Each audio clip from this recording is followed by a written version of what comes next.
All right, welcome everybody to the Geeked Podcast. Today is June 12th, 2015, and I am Garrett Jensen, and I am joined by Todd Jensen and Kevin Nielsen. Todd and I are not related, for people who have not seen other things, so there's no nepotism here. But today we are going to be talking about some pretty big changes in the Android and Apple camps. We're going over the Google I/O conference, and we're also going to be talking about the Apple WWDC for 2015. So the format running forward, we are just going to talk about, let's talk about Google first. And then we'll talk about Apple and kind of our pros and cons and what we see sticking and what is not going to in the future. So, Kevin, since you are kind of our main Android Google camp in this discussion, let's have you kind of bring out some of your favorite points of Google I/O. I know I have some of mine, and Todd, you have some of yours as well, so let's start off with Kevin, and we'll kind of make our way around to Todd and myself. Awesome. Okay. Well, so Google I/O, they went over a few different things. First of all, they went over kind of the new M Android update, whatever they're going to name that. I liked the user permissions, kind of app permission changes they mentioned. And I liked some of the the volume, the sound things. That was really annoying in Lollipop. So that was kind of excited. They didn't seem like they were huge huge changes, more just kind of small improvements. Which at this point I kind of feel like that's kind of where we're going to be going in the future. But I really liked the 3D video. Excuse me. The 3D video things that they talked about, how they're going to basically find a way or to program a way to allow people to do better 3D videos. They kind of showed how they're going to do that, and their software is able to kind of weave all of those pictures together. I thought that was really cool. Some of the other things I liked, they said that YouTube is able to be doing that with YouTube Jump, which will be really cool. Couple of the other things, they kind of mentioned a little bit about Android Wear, which I think is good, some improvements there. But the biggest one that was pretty exciting was the photos. I update all of my photos on Google+, and it's going to be really exciting that they're going to be able to do some sort of OCR or some variation to that, trying to figure out what is on the images so you can just search for it or dates or whatever, and making our pictures a lot more useful rather than just scrolling down for hours and hours and hours and trying to guess where we're at. So and I really like that. Even if you don't have the huge drive space, it's unlimited photos for everyone, which was huge. That was awesome, and I'm loving it so far. I don't know how you guys. I've had mixed experience with it. I don't think the search is that great yet, but it's pretty cool.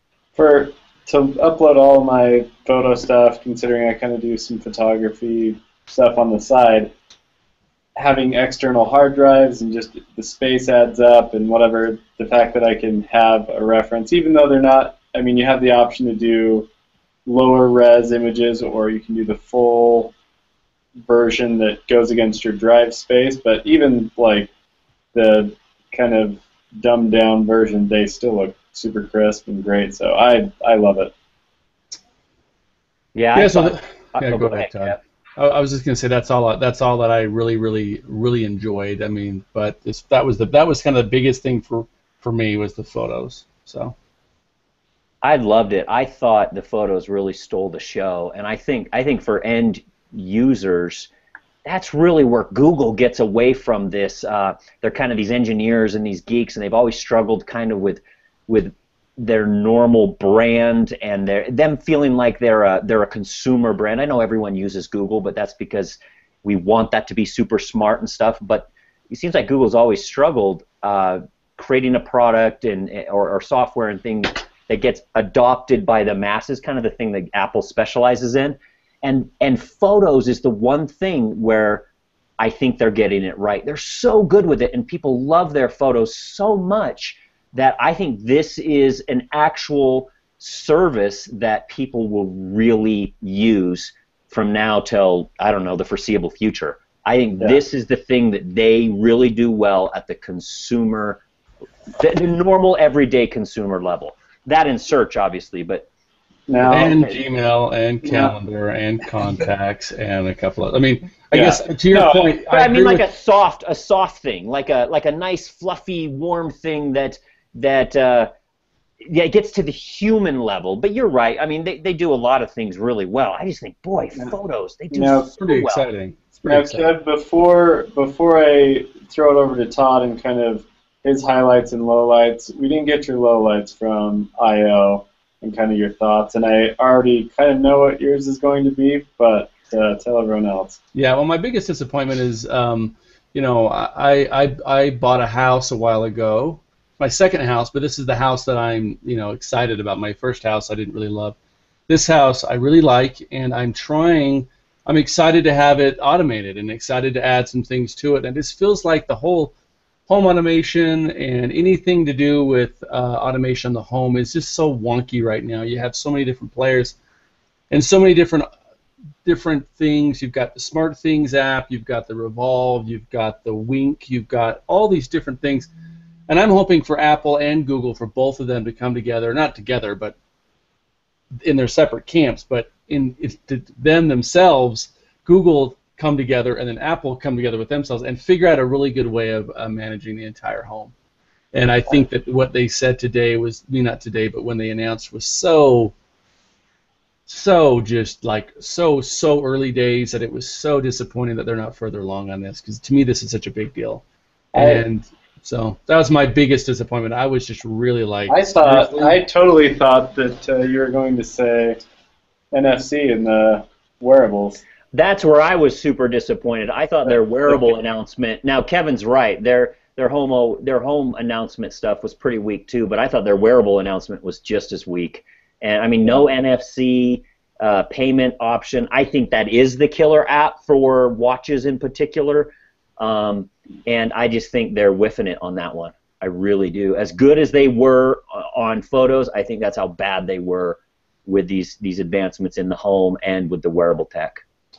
They may be. I think I love my Android Wear watch, and I don't want to muddy it up. And I feel like the payment, none of us have right now a watch that can do payments on it, and none of us really. I use my phone to pay all the time. I'm not going to say that I wish it wasn't on the watch, but I don't know if I care that much. I think we can get into the Apple stuff later, but I think Todd and I, you've had the conversation where we've said, look, I've kind of said, look, I want my watch to be a notification device. That's really it. I don't really want anything else. I don't want it to be really that complicated. I could be proven wrong, and it's been done before, and it'll be done again. But on this scenario, that's kind of the stance I'm taking. Is I'd rather just wait and see. I'd just rather it just be a very, very simple device. So okay. I don't really care. But I could be wrong. I think notifications is obviously huge. Telling time is huge, and I think they do those two really well. I would like more granularity on notifications. Well, I'm kind of merging over here into the Apple stuff, and those are software updates where I can really control what comes to the watch. I think that's going to prevent it from being just a huge annoyance to people. Really being able to control those levers. But I think payment, you could be right. I really think payment is going to turn into a pretty smooth thing for watches, and its first initial really useful thing, aside from notifications, which it feels like Android's had for a long time. I think payment is where it really busts into the mainstream. Yeah, maybe. And that's where I think Apple's starting to do it well. I have one point. I want to know what you guys think. I think for the consumers, you're exactly right, Kev. I think Photos was it for this announcement. I think they killed it. I think unlike past things like Google, kind of the Google Plus as a as a social network, and I think where they've whiffed it in the past on some of these softer things where they want adoption, I think photos, they've really got a good shot of getting mass adoption with this super aggressive nature of this, and just the tech behind it is so awesome. So I think they've nailed it on the consumer side, but I want to present something to you guys. Sure. Like Google did with Android, where early on they knew phones are going to be, I mean, everyone knew they were going to be big, but they knew we got to float something out there very aggressively to be a big player in the future in the mobile space, and they've now done that, having a huge market share with Android. I think they're doing the same thing with this 3D operating system. Yeah. Where they want to be the operating system for 3D stuff. And that was something that I think is a real sleeper here. It was kind of buried a little bit in the presentation, but I think you're going to see that that is something that's going to have legs for the foreseeable future, where they are going to become the ubiquitous standard, or at least a huge player in this arena, and that's going to serve them really well for decades. Well, because I had heard rumor of, there needs to be a YouTube of 3D stereoscopic video or full 360 video where it's shot, and that's kind of the Google leap, but where it was going to be hosted, because kind of same issue, different subject that Kevin was saying with the home automation and all these different apps. The fact that I'm in the iOS camp, there's so many different apps for the stereoscopic Google Cardboard, come here for your 3D video, come here, and they're just kind of sample videos right now. Obviously, it's early on, but the fact that YouTube set that in stone, obviously the biggest video streaming service out there that anyone can upload, I completely agree, Todd. I think that they have just solidified that 10 times over for any use that you, I, or anybody else can upload video, and it's in the same spot that we're going to go anyway for video. So, and not just a place like you said, where it becomes the YouTube of 3D video. I mean, basically that YouTube will do that. I mean, they said, hey, yeah, you can launch that right on YouTube, which is awesome. So for consumer-facing stuff, that's exactly right. Long term, actually being the operating system, the thing that actually processes these separate video streams. That's something that younger companies are going to really struggle to get a foothold in, and they're building that out now. That shows really incredible foresight, I think, where they're that middle guy on the processing of all of those streams. So you'll have kind of like what Bill Gates was in the PC world, they're going to be in this emerging world, which I think shows really some brave vision on their part. And I think that's going to become a much bigger player down the road than it even is now. Now it seems kind of like a sideshow. I think that's going to become a central thing, and they're the middle guy for it. Kind of like Amazon's done with servers. I mean, everyone's hosting on Amazon now, and they're huge that way.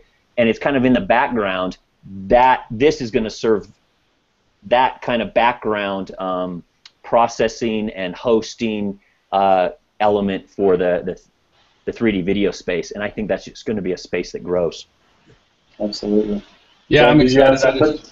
I was just going to say that I bought, as both of you know, I bought the Samsung Gear VR for my S6 Edge, and once you kind of get these things on, I mean, obviously, I'm not wearing them around town, but when I put them on, it's almost like you've just gone to this different world. It's pretty cool. And I'm excited for new things to come about. I think, like you said, Todd, I think Google figured it out and said this is a really cool emerging market, emerging thing, and they're out in front, and I think it's cool.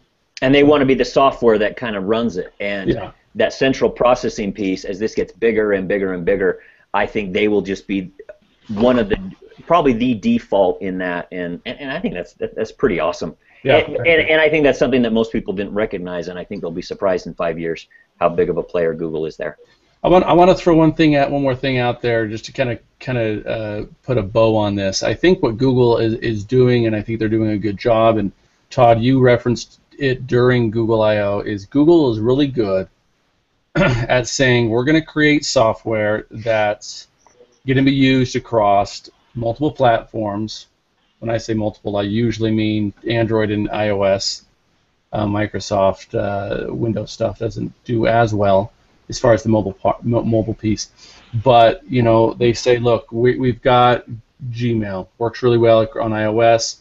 We have Google Calendar, we have YouTube, we've got, and now they're doing photos. And I think what they're just trying to do is increase their. They're basically saying we're going to do some software, some products, and we're going to see is how large of an adoption we can get, and that's their goal, not necessarily saying, well, we only want anyone to use Android, we only want somebody to use Google OS. They're saying, look, we're going to create products that are cross-platformed, and we're going to make them as good as possible. And I think they're doing a good job on a handful. They're not doing the best on all of them, but they're doing a really good job on a handful, and I think over time they'll continue to improve and add new ones to it. And so, yeah, I liked it. I thought all in all it was a good, kind of a good upkeep series of announcements, making everything a little bit more robust, a little bit more stable, and then throwing in a few things in there like photos and whatnot. So it was a good maintenance year, nothing earth-shattering, but a good maintenance year with a few long-term things, and then photos for kind of the immediate feel-good story. So I thought it was pretty successful, as much as you can hope for. Yeah. I geek out on the VR type stuff. So had the Google Cardboard, so I was excited about that. I'm excited about the jump. I think for education too, it's really exciting.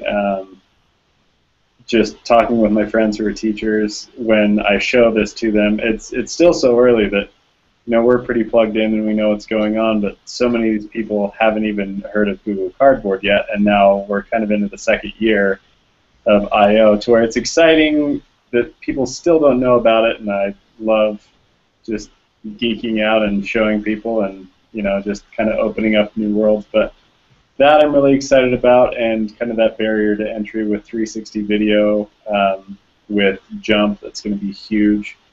As far as some of the Android stuff, Kevin's obviously the most well versed as far as some of the Android wear and that stuff. So I thought it was cool, but that's kind of my biggest thing. As far as, and that TV was freaking awesome. That huge wraparound TV they had in there. That display was pretty sweet. That was pretty cool. I'm getting a little bored with Apple's kind of stand on a stage and there's a big projector behind you, and I love just as far as stock in black turtlenecks goes through the roof around this time of year. So, and especially when they brought in the photos and they came all around and the 360 stuff, and that was really cool. It reminded me, Kev, of the Sony booth at CES every year. That they had like Gran Turismo going around with all the cars. Pretty cool. Pretty awesome. So let's get everyone's quick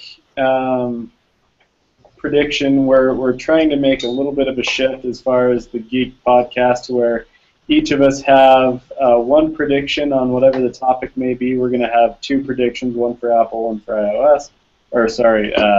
I/O.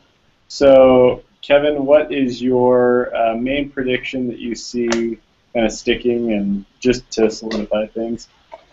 So the things that I see sticking, to make a, I don't know if I'm making a bold prediction on this.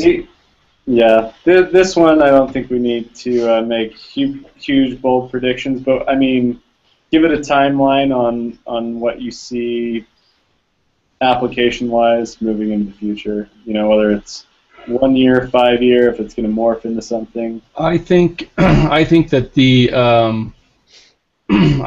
the Google with their photos, and photo editing and photo storage and photo organization, that will become the photo thing. And I think that I don't want to diss on Apple, but I do think that they've made a few mistakes in regards to their cloud storage. And this is just another punch in the gut when it comes to their iCloud. So I think that iCloud's going to go down a little bit, and this is going to just make it grow.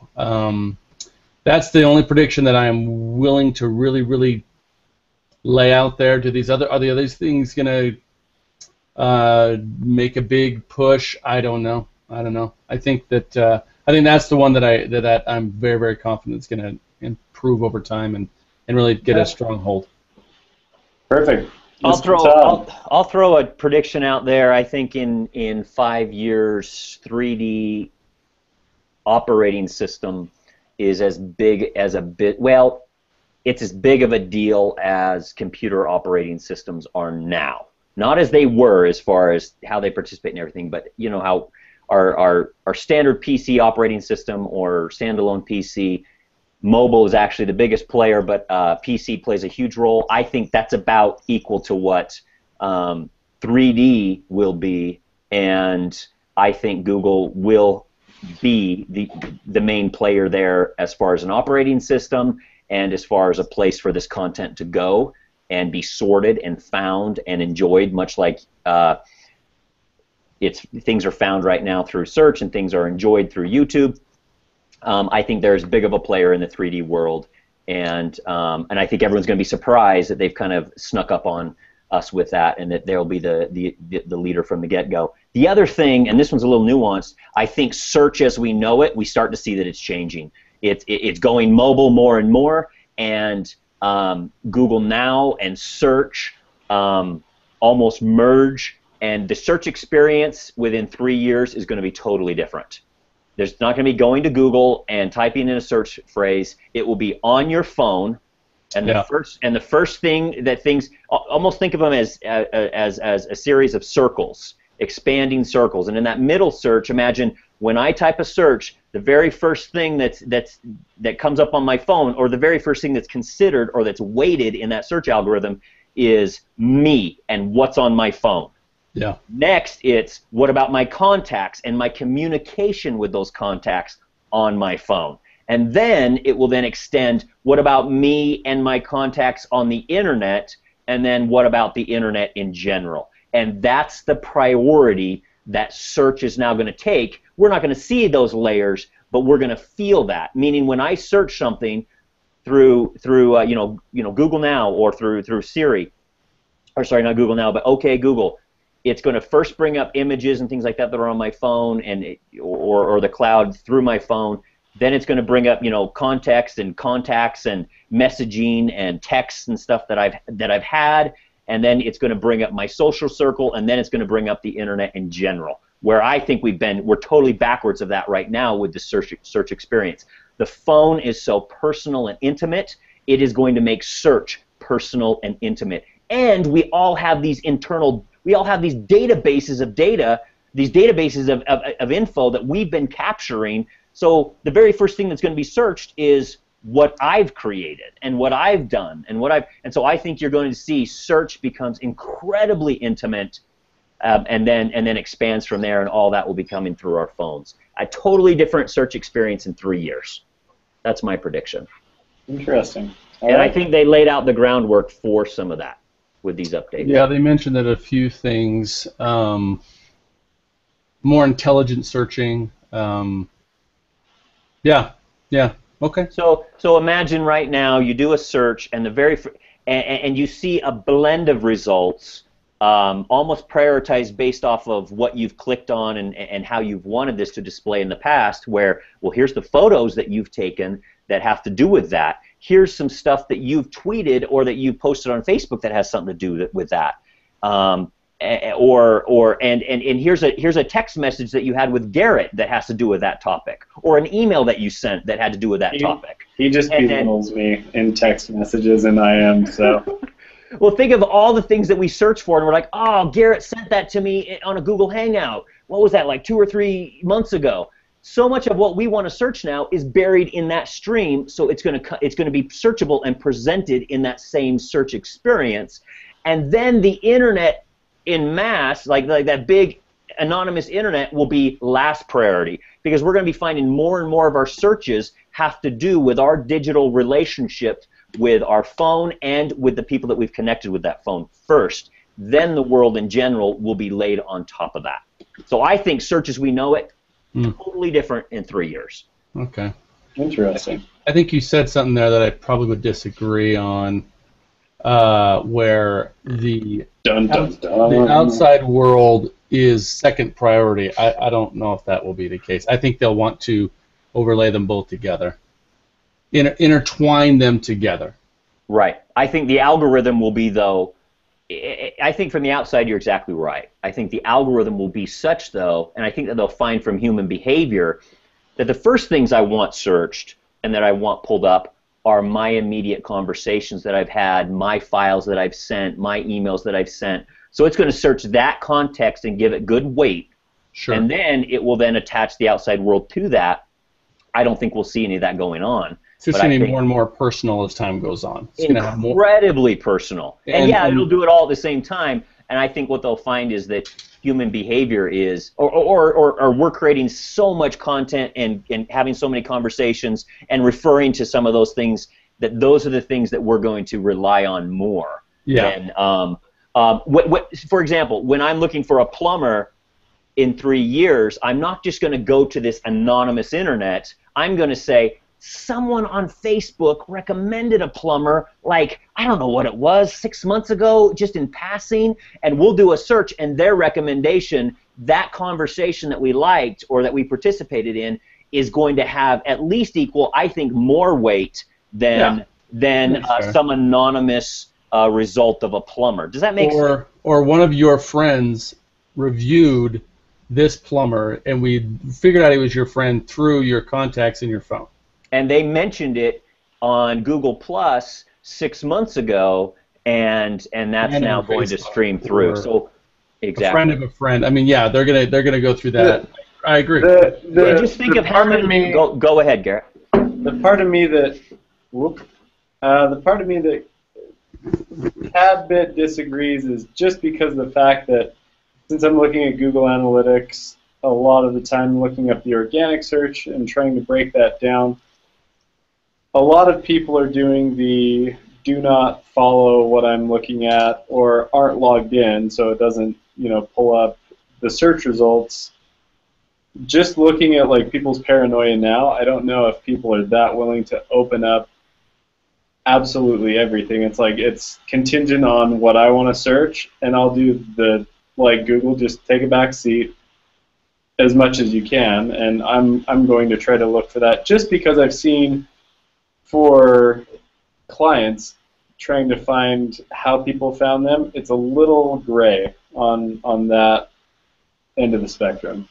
So. Well, and I think so many, I've read a lot about this lately, about traffic sources that are coming actually from links that are just getting passed around through IM or through text and things like that, that once that has crossed your screen in some form or fashion, whether you put it there as an email or someone has texted to you, that's now part of a personal database that to you, because it's probably come from someone that you know, is a higher priority than some anonymous search result that can be discovered. So I think what we're going to find is that the old way of we go to google.com and then search in a general query will be much different.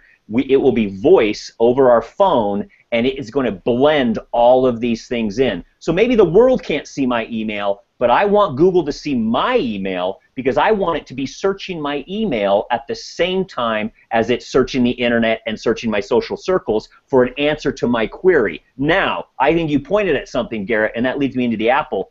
Google is going to struggle on the security, privacy, fear factor. I think Apple has a better shot at doing this. I think Google has better technology to do it. Apple has a better, they have a better roadmap for this because people aren't as afraid of Apple as they are of Google, because Apple, I think Google is scary for a lot of reasons, but Apple is making a big push on privacy and how secure this data is, and that it goes encrypted on your phone. It doesn't even make it to the cloud. And so I think as we transition over to Apple, the Apple discussion here, I think in regards to this level of search, Apple actually has a better head start on the trust factor, but Google has a much better way of combing through this information. And I'm a Apple proponent, since I have pretty much all Apple products other than my Chrome box that I use in my office. But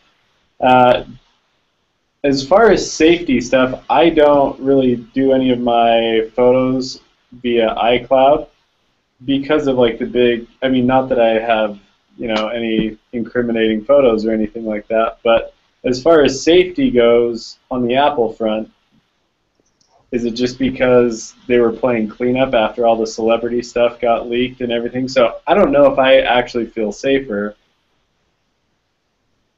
I don't know. I think people have a more. It is a solid point, Garrett. I think you have a few things like that where phone pictures and stuff get out. I think Apple's making a huge push on security, and I think with payment and some other things that they have with the phone encrypting financial data and stuff, they've got a leg up on helping us feel like this stuff isn't going out to the cloud. I think people just have a little bit of a creep out factor from Google because there's a little bit of that, hey, they're kind of watching, they're reading my email, they're, that kind of stuff. So they're snooping. Does Apple have some issues with the whole iCloud thing and people's fear of that? Yeah, okay. I think that's a solid point. They've got their own hurdles to overcome there as well. I think that's a solid point. I think with payments, you're right, Todd. When it comes to money, I think people are really, really comfortable with Apple with their money, but I do not think they're comfortable with their data. As I don't think they're comfortable with Google either. Right. But I know they're pushing that. But I'm also a Google homer, so I don't think I'm the best one to decide because I feel very comfortable with Google, but I don't understand why other people wouldn't be. But at the same time, it doesn't mean. Well, and I wonder, Kev, if their business model moving forward, if Apple's is going to be more conducive to privacy than Google's, because Google relies on advertising, and we've got to be able to detect these things, and in order to have relevant ads in front of you, where Apple is trying to sell you some nice, sexy hardware stuff, and so I don't think they need to be snooping through that stuff, and that's why on your iPhone they're promoting a lot of things about, hey, don't worry, that goes on your iPhone. We don't even see it. It encrypts on your phone, and it never even hits our servers. So I think moving forward, they're going to have a leg up in business model as well. The incentives are in their favor as well to have a better story to tell than I think Google will. So one flip side on that is going back to our previous discussion, though, when it comes to the cloud, I think Google their cloud service isn't even in this. I mean, it is so far ahead of Apple's that I don't. If that becomes the norm and people start using Google Photos and all these other things, I don't know if it's going to be as big of an issue. So I do agree. I think Photos, particularly Kev, is where they've got their hook. They've done it so well. And email. Some of their things they've. But a lot of people have questions about email. They're like, are they snooping? I see ads. So, but the user experience, but the user experience with Photos is so good. I'm a big Apple guy, and I've got the Photos on there. Now, I will say my experience has been mixed, and they did copy a lot of Apple features, even though I think generally Google does software better than Apple. They were copying some features, and they've got a long way to go on searching through my Photos. But I think they're a little bit ahead of Apple, not as much as you might suspect. On the Photos thing, but as far as iCloud versus Google's cloud, I mean, it's not even close, but I do think Apple's making some strides. Okay. They're getting better at it. Perfect. Okay, so touched on that. I kind of made my prediction, or I guess I'll reiterate it, that I think Google as Oculus Rift and other 3D, we've got Project Morpheus through Sony and PlayStation. I think for a day-to-day wireless consumer, I think the cardboard is as fun and novelty as it is that it's cool. Yeah, I think Google or third parties that are closely affiliated with Google, they're going to get better optics. I think the biggest hurdle right now is pixel density on screens. To where it's still a little hazy, even on Kev's you can see the pixels. Samsung, it's better, but I see 4K screens becoming more prevalent, for the simple fact that I think 3D and just the VR is really going to take off. So I see that being a catalyst in standardization of 4K screens on phones, and even 8K, I guess, if they really needed to, for the simple fact that when it's magnified. But that's my big thing. I don't have any question that VR is going to take off within the next 5 years. I just think that the VR is going to highly affect the hardware of our phones. Do they have, I got a question for you, Garrett, do they have Minecraft on any kind of virtual reality program? I'm really surprised. Yeah. That seems like the perfect program, and it's pretty much 8-bit, and so you could have the crappiest graphics ever. They were going to make it for Oculus, and then Oculus sold to Facebook, and so once Oculus sold to Facebook, he said, never mind. That would move VR ahead. So as far as adoption and participation. But really, at the end of the day, what we need to do is look, I'm not a software developer, but really all we need to do is you've got remote controls that you can use on your phone, and all you got to do is make sure once they figure out a good way of saying, once I pop my phone into my VR headset, the whole operating system needs to be able to be used in this format with this remote, not just through an app. Like you can use your entire phone. Yeah. And so you go to movies, you go to games, and you're able to play the games. I don't know how difficult this is, but that's where I think we're going to go. Yeah, because I've heard rumor Apple bought a VR company recently. I can't remember the name right off the top of my head, but the fact that at Google I/O that they opened it up for iOS developers, because I have been envious being in the Apple camp. There are a ton of Android VR apps. They're starting to get better, so I think the fact that Google just said, hey, here we go, here's the APK, like, do with it what you will, I think that's going to be another huge push that we don't need to reinvent the wheel. I mean, Google's done a fantastic job in giving us that framework, so that's my prediction, and I think it's fairly obvious. But anyway, moving on to Apple, the WWDC. Just kind of going over some of the talking points that we wanted to go over really fast. I can give you a quick summary, a little 20-second summary. Basically, they updated 4 things, kind of like Google I/O. Nothing too dramatic, but a whole bunch of housekeeping items. 4 things.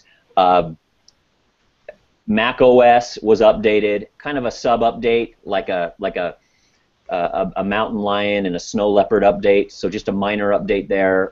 So XOS was updated, iOS was updated, Watch OS was introduced as a name and as a concept, and it was also updated. And then Apple Music. Those were kind of the 4 big things that were all updated there. Nothing earth-shattering, some cool things, and that's really their latest announcement. I didn't see within OS 10. Remind me of the name again. El Capitan. El Capitan. El Capitan. El Capitan. Amigo. With El Capitan, I didn't see. I should have been better, but I didn't look and see as far as the details on any updates that they were doing. A lot of stability issues, and then little things that you'll like. You remember that little screen snapping extension that you helped me find. So you kind of feel like you're in Minority Report, and you can take something and move it over, and it snaps. A really lame version of that, which they should have had forever, which is move it, stop resizing your screens and trying to get 2 screens. If you're on a laptop and you don't have dual monitors, and I've always run dual monitors with my laptop, but if you don't, it is a nice feature that to snap things over to the left. You can snap things over, and you can have multiple desktops open to where you can kind of snap it. Why they haven't had that just feels blows me away. Yeah, and so they did stuff like that. Rest of it, I thought, was some pretty. There was some kind of under the hood stuff with metal, but I thought the rest was some pretty small things. I like the mouse thing. Yeah, that was kind of cool. Where you put the mouse like this and it kind of comes to the middle where you're like, we all do the same thing. So kind of some cool features there. iOS, I think, took a step forward. It sounds like they're still treating the iPad seriously with iOS, and I'm really interested when they announce. I think they're going to announce a bigger iPad and make it more of a production device, kind of like Microsoft has been doing. Yeah, Surface Pro, I think, has showed Apple that there is a market for a production type iPad. I would use it if it had a really awesome stylus and I could just write on any screen. I think that'd be awesome. So they made some steps with iOS that way, but nothing really earth-shattering. And then the watchOS, I actually thought was some. I wish they would have launched the watch with this OS, with these updates that they're talking about. More faces. And not judging Apple, because again, Todd and I are see eye to eye on the Apple stuff, but when I went into the Apple store, I was super unimpressed. I'm not judging, Apple by their one salesperson in one store in Utah, but they pretty basic questions that I was asking, like they had no idea. It was kind of like, hey, we just learned about this yesterday. It just got unveiled to us. So it seemed a little duct taped together. It didn't seem as polished. When I went into the store. Are you talking about the presentation or the product?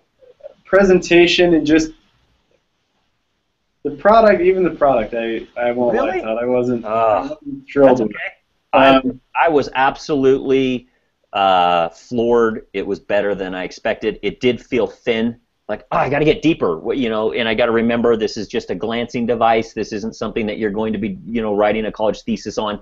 Yeah. But as far as its appeal and I thought it was pretty great. It turned a skeptic like myself on this device. I really didn't know if I wanted it. It turned a skeptic into someone who really wanted one. So, and I started projecting.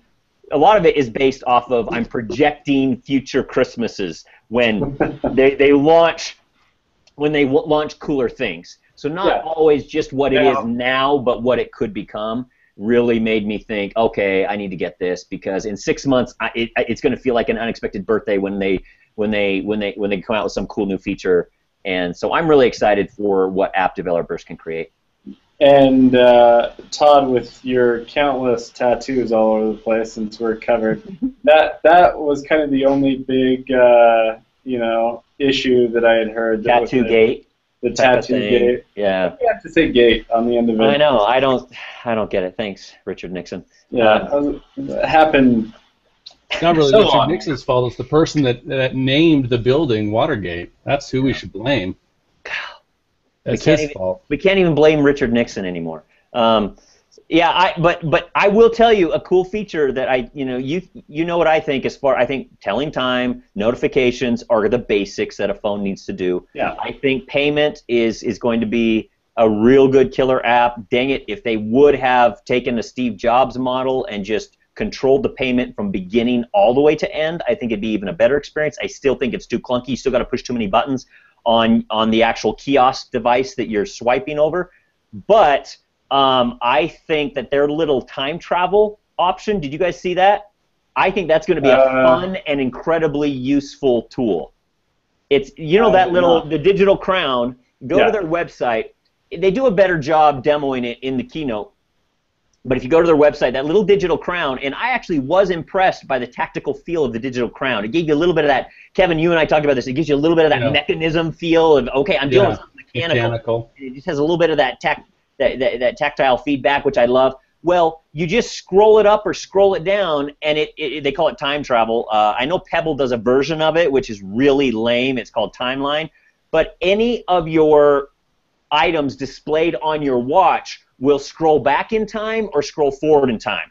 So you say, oh, let me check my schedule, and you just go zip, and you kind of zip up on your watch, and it'll just scroll through your calendar. But then at the same time, it'll all scroll through the weather, it'll scroll through the time, and then if you've got anything else there, a smart home thing or anything like that, it'll scroll through that and then it'll tell you, oh, you're now 4 hours in the future. This is what is kind of on your agenda, or this is what your world will be like. I think that's got some really cool potential. as you kind of go, well, what was it yesterday? What was it tomorrow? Some quick, or what's it going to be like tomorrow at 8 a.m.? In the watch will tell you, oh, my sprinklers are coming on, and oh, I have an appointment at 8:15, and the weather's going to be this, and oh yeah, my electric car needs to be charged. So all of that at a quick glance, I think that's going to be a cool feature. And I want to go down.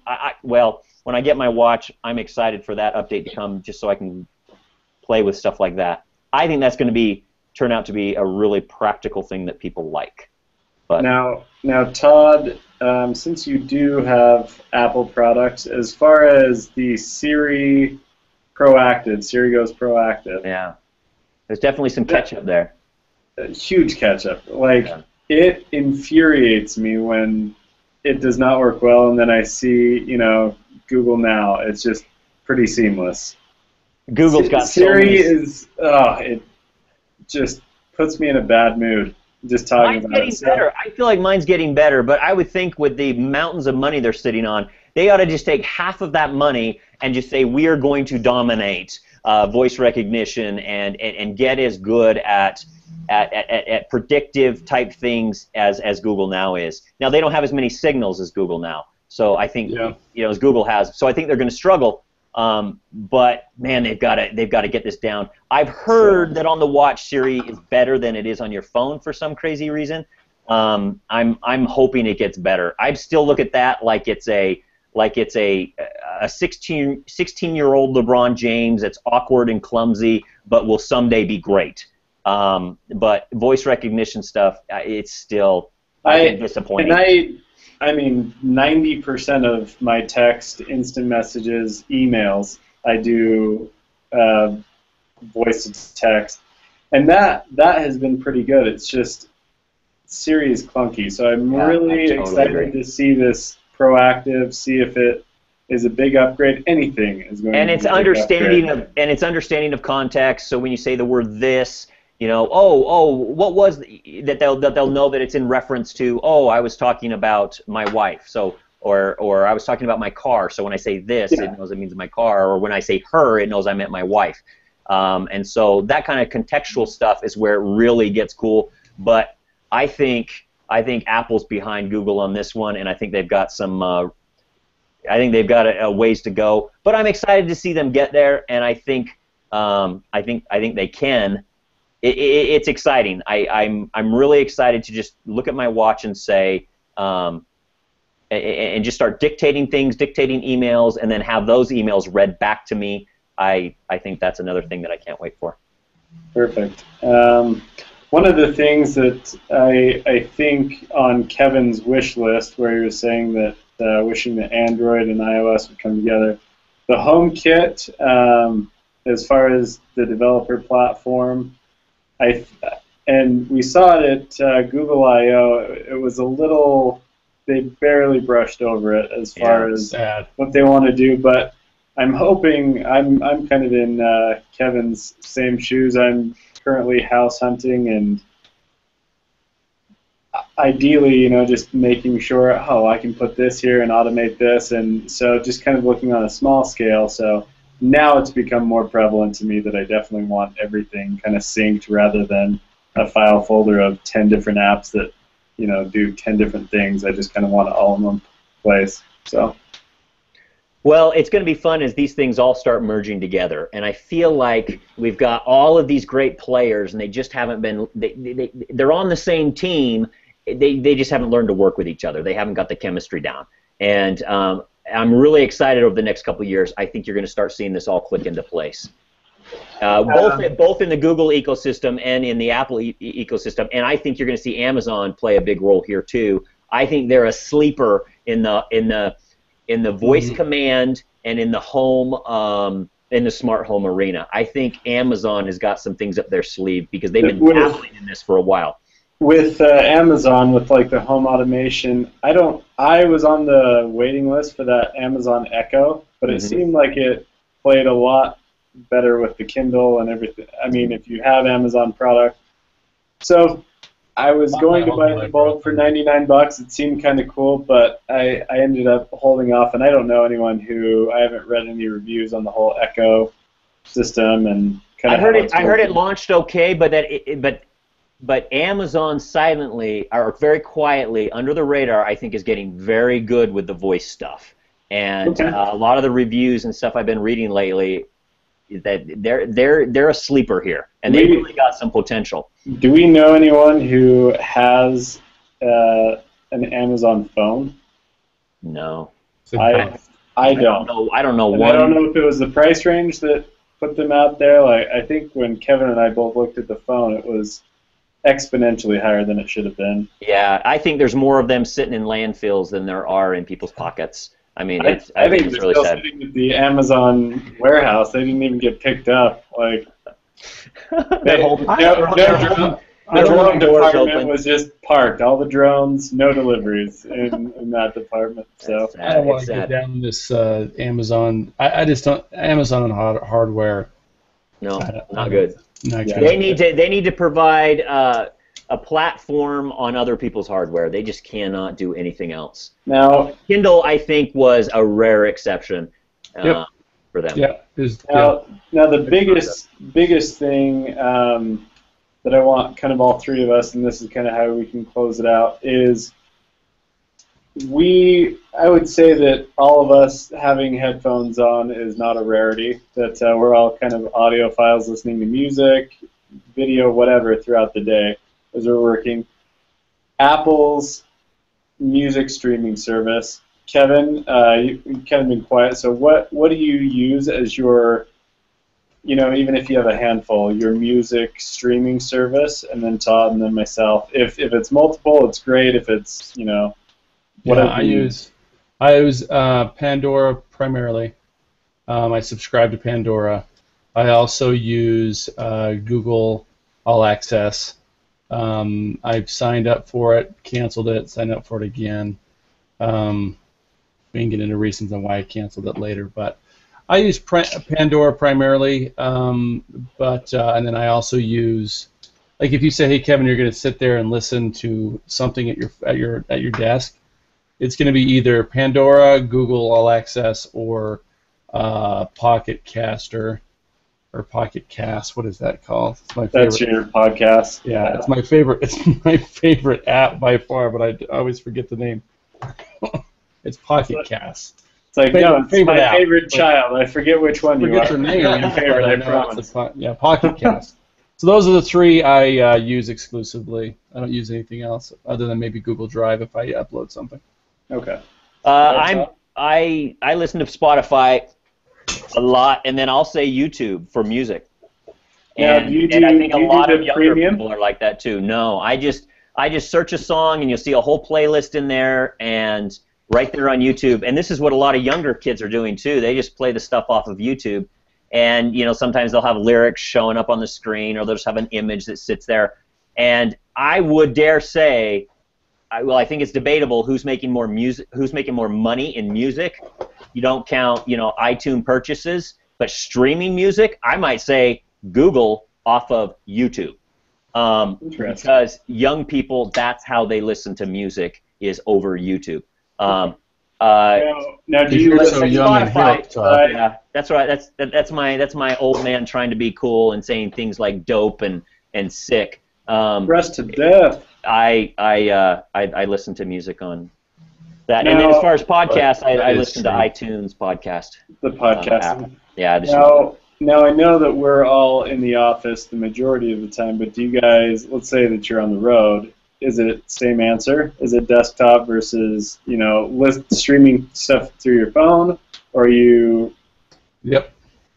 If it's music, it's Spotify on my phone, always, even though their lame commercials drive me crazy and they're just trying to irritate me so bad that I'll finally pay for their premium, but I'm holding out. I'm playing a game of chicken with Spotify. I will not, no matter how many times you scream at me and say, this commercial is going to go on forever until you buy premium, I won't do it. And then podcasts, Audible app for books, podcasts, and then Spotify. That's kind of how I roll, on the road or at home. I only listen to, I get in my car, and one of the first things I do is I plug my phone into my auxiliary. What I've been doing lately, though, is I have headphones like these, and I just have them around my neck all day long, and I get in my car, and I put those in, and I don't know if that's illegal or not, but that's what I do majority of my time now, unless someone's in my car with me, and then I just turn on the regular radio. Okay. Awesome. But I also have kind of adopted, and I have these. I mean, I have some nice headphones. I've got these Parrot Zeeks that I got online. Usually I'm wireless. Absolutely love these. Anyone who knows anything about these headphones, they're fantastic. Are you tempted to go to Apple Music at all? Give it a shot? Not really. I mean, I roll around with these like all day long around my neck. I will say I don't have any one camp that I am kind of, if anyone can like check out my music apps, like I use, your regular, if I'm going to buy songs, through iTunes, I listen to Pandora. I have all my music backed up through. you guys have bought songs. Music. What's that? I can safely say I've never purchased a song ever. Really? You're a terrible person. I listen to them on Pandora. But so you listen to live fair. streaming. Yeah, you're live streaming. Kev, I'm just like that too. I've got maybe 20 on my phone that I bought a couple years ago, or I needed it for a movie we were making or something like that, where I needed the file. Yeah. But I never buy music anymore. And when I hear people say, no, I have to own it, I just think you are a dying breed. I will say this. That's not totally accurate. I've never bought a song on iTunes. I never bought a song on Google. But I did buy, I think, an album or two on Amazon Music. Because if you remember when they said if you buy an album, you then get 100 gigs of memory. And I bought that. So I've bought things for like, hey, I need this for a video, or Dexton's singing this song, and I need that. My son is going to sing this, and I need to get this.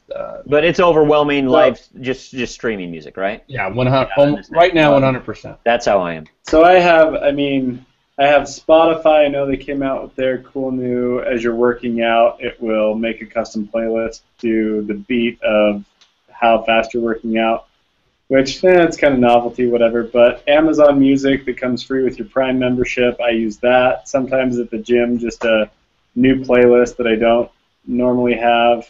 So, and then I have all my music backed up through the Google Play Music. So I kind of am a little bit of everywhere, but I don't see myself paying $10 a month, and I'm not one to shy away. I mean, I pay for Netflix, the HBO Now that launched on Apple, and now it's on Android as well. So the only reason I might, Garrett, I'm just like you, I might with their family plan. It's $15, it's $14.99, and you get up to 6 people. So myself, Annie, and my 2 kids, we could all be. And now that Ava is going to be 14, my kids are listening to music all the time. Yeah, I might sign us all up for $15 if I love the service. It's the only reason I would consider it, is that one thing. Anything else, why in the world would I go over there? I'm perfectly happy with Spotify, unless they keep irritating me with those 30-second commercials, and the whole commercial is just begging me to sign up for premium. So they may drive me out if they don't watch it. What does Google Music have that Pandora or Spotify doesn't? Google or Apple? Yes. Apple, the sound quality, like the streaming quality, is supposed to be like a better, crisp. It's tuned. That's what I say. I don't care. I can hear it like through a good set of headphones. Like through regular like office speakers, you really can't tell. Like when I have headphones on, if it's a crappy recording, like I'm one of those people that I'm like, I want to buy and hear it how the musician wanted me to hear it. So maybe I'm the weird one, but then again, I bought an old record player to listen to vinyl. Like that's not weird. That's cool, but I just really so besides there are those like audio. I have no reason. I have no reason other than if they entice me in there with a price that's so low, and my daughter comes and is like, I want to listen to this, this, and that, even though she gets all her stuff on YouTube. But if she ever changes her mind, I'm like, oh, fine, $15, and our whole family will be covered. Like the case for me moving over to Apple Music. they haven't given me any reason unless Spotify drives me away. So I am Spotify's to lose. So I know that Spotify and Pandora are a little bit different because I have not gotten on the Spotify train. I love my channels on Pandora. I'm actually a little bit prideful about them. The way that I'm like, they are good. You're Kevin's. What is it? Kevin's Slow Jams. Slow Jams. He does take pride in that. So I do. It's a great channel. Because you've tailored it, right? Like you've gone. Yeah, but I know with Spotify, you can basically listen to any song you want. In my mind, it's the best of both worlds. They have a radio section that I actually think is pretty good, and they have kind of the pick your list thing too. But aside from that, I don't think they're any different. I think Pandora's algorithm's better for suggesting music. Yeah, it's pretty good. But I thought it was an open source. I don't. Is it? Anytime I think of Pandora's algorithm, I just think of that SNL clip of Bruno Mars where he has to fill in for Michael Jackson. For Michael Jackson, just makes me smile every time I think about it. But my prediction to close this up, and I'll pass it over to you guys. My prediction is the amount of money that Apple has spent on this. I mean, I'll listen to their radio on Apple TV when I'm at home. That's the only time, rather than stream Pandora through my phone to my TV. If I'm just clicking through on the actual Apple TV, I'll listen to their radio. That's it, and I'm not going to pay premium for it. So I don't see that, at least in the capacity that it is right now. I don't see that in the next 5 years sticking around. I don't see people jumping ship to move over and pay an extra $15 a month. So my prediction for Apple, and I'm going to go out on a limb here, kind of based off my previous conversation where I think search is getting increasingly personal. People are going to care about, because it's going to be so clear that search and their web experience over their mobile device is so personal, security is going to become even a bigger deal. And I think Apple has an advantage here if they leverage it right, and you don't have any more of these celebrity photos getting leaked out and people hacked into, or the perception of being hacked into. I think the increase of the person, because we're trending so strongly on a personal interaction with the internet and anything digital, and that whole search and web experience, that security is going to become insanely important, and Google has to really sell us on a story that they're not incentivized, or the incentive isn't lined up for them to use that data to market to you, and I think Apple's got an upper hand there. And I think I'm interested to see how that plays out, but security becomes of my personal data, and Apple saying you are going to have a personalized experience, and it will be totally unique to you and absolutely secure, especially when you've got a watch and it has your health, some of your health data. That will also, it may play into your whole experience if they can sell the story that you are secure. And I'm not convinced they can. If they can, we're going to find an incredibly personalized experience on the internet through our devices. And I think Apple is positioned best to do that. All right, Kev. I just think you're so wrong on this topic. Like, you're so out in left field.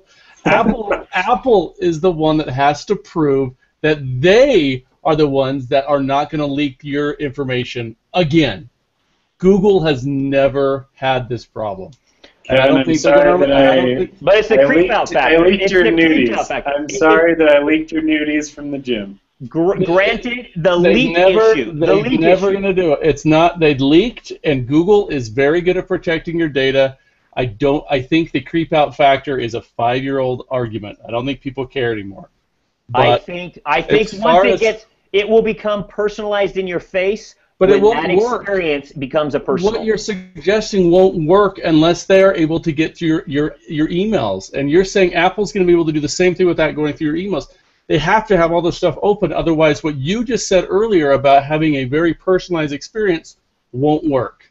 I think they will. I don't think we need as many signals as people think. I think Google has more signals, and that makes people freak out. And But the thing is about human nature, the more signals that you monitor, you realize, you know, people are people and they behave in a more predictable way than we think. And Apple has enough signal to create a good experience. And I think they have the security blanket. Can they both pull it off? I don't know. It all depends if search goes into this ultra personalized way. If it does, security, and not just will this leak, but like it did. Yeah, but that was user error. No. Which he is, by the way, to throw in. But the creep out factor. They did track that guy down. The creep out factor, I think, is something that Google and their business. Wait, let me finish. Their business model is lined up to where they have to see your data. Apple does not. Now that's fair. That's a fair statement. But I just got a guy from high school went on Facebook today and put, how much power should we allow big companies like Google and Apple to have in our lives? He didn't say Google. He said Google and Apple. He's referring to the fact that we have to do both. So I think they're they're in both camps. I think the creep out discussion involves all big data, not just Google. And I think it's an old argument. Okay, agreed, Kevin. Agreed. But it could be. I'll just add this one thing. Agreed. Both companies will deal with it. Apple has a better business model to address this problem. And so they'll be, it's not just PR I'm talking about. They have a better business model to tackle this in the future. And I think Apple Pay is the thing that will prove whether or not they can make this case. Do people trust them with their money? I want to make one prediction with Google Music, though.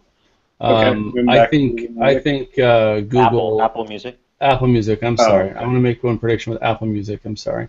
I think that Apple Music will be successful. It'll take them a long time, but eventually they'll chip away and chip away and chip away. And you have so many Apple homers. I'm a Google homer. It's not a diss on Apple people. But I think there's enough Apple homers that'll jump on this, and over time they'll improve it through small improvements over time, and I think they'll chip away, and I think that they'll get the Spotify people too. I don't think they're going to get Pandora people. I don't think there's a lot of Google people to matter, but I think they'll get a lot of Spotify people. I think they'll be successful. They may. I do think people are more loyal to Apple hardware than they are to Apple software. Yep. And I would agree that Apple makes the best hardware, just not the best software. And so I don't think you have the loyalty to software like you do with hardware.